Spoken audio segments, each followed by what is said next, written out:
Lucien Renaud, vous qui connaissez bien le continent noir, je voudrais vous demander de nous dire maintenant quelle est la situation des territoires d'outre-mer après l'approbation massive de la Constitution.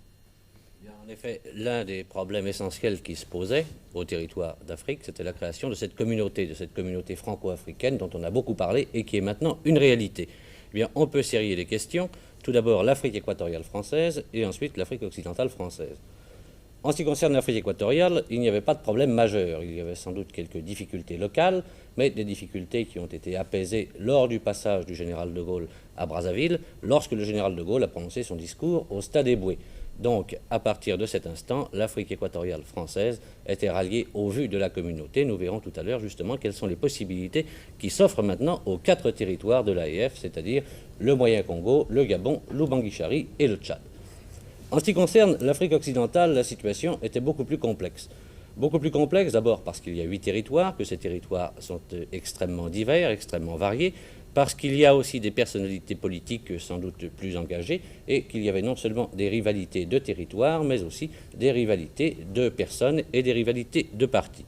Or, vous le savez, vous avez connu maintenant les résultats, vous savez que seul un territoire d'AOF, la Guinée, a voté non et par conséquent a fait sécession, ainsi que le général de Gaulle l'avait exposé fort clairement au cours de son voyage en Afrique équatoriale et en Afrique occidentale. Donc la Guinée, elle, a voté non. Pourquoi ?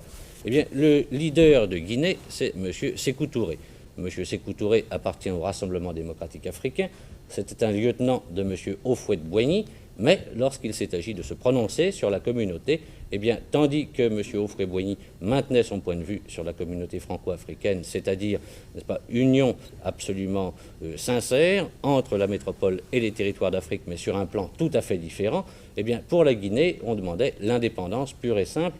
Et en fait, vous vous souvenez probablement des images que vous avez vues, des images que vous avez vues de Conakry, que la télévision a présentées.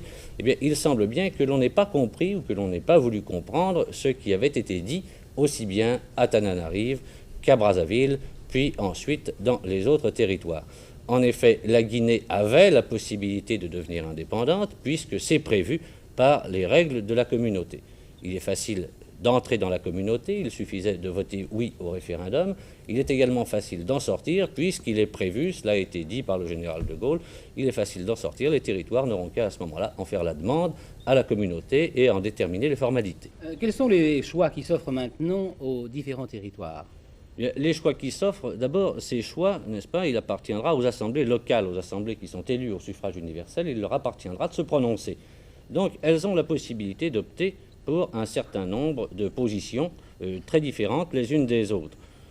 La première, évidemment, c'était la sécession. Un seul territoire l'a adopté, c'est la Guinée. Bien, pour les autres, que ce soit en AEF ou en AOF, les possibilités qui s'offrent sont la départementalisation, c'est-à-dire devenir un département exactement comme la Seine-Maritime ou les Bouches-du-Rhône. C'est le cas actuellement des départements des Antilles. Mais d'autre part, il y a une seconde option, c'est le statut de territoire tel qu'il existe actuellement, c'est-à-dire un territoire de la République. Enfin, il y a la possibilité d'être un État à l'intérieur de la communauté, c'est-à-dire un État qui gère toutes ses propres affaires, mais qui fait délégation à la communauté, ainsi d'ailleurs que le fait la métropole, de plusieurs attributions, par exemple les affaires étrangères qui sont gérées en commun, la défense nationale, la monnaie, les affaires économiques, enfin bref, les grands problèmes qui intéressent les grands ensembles. Voilà, je crois, les choses essentielles. Merci Lucien Renaud.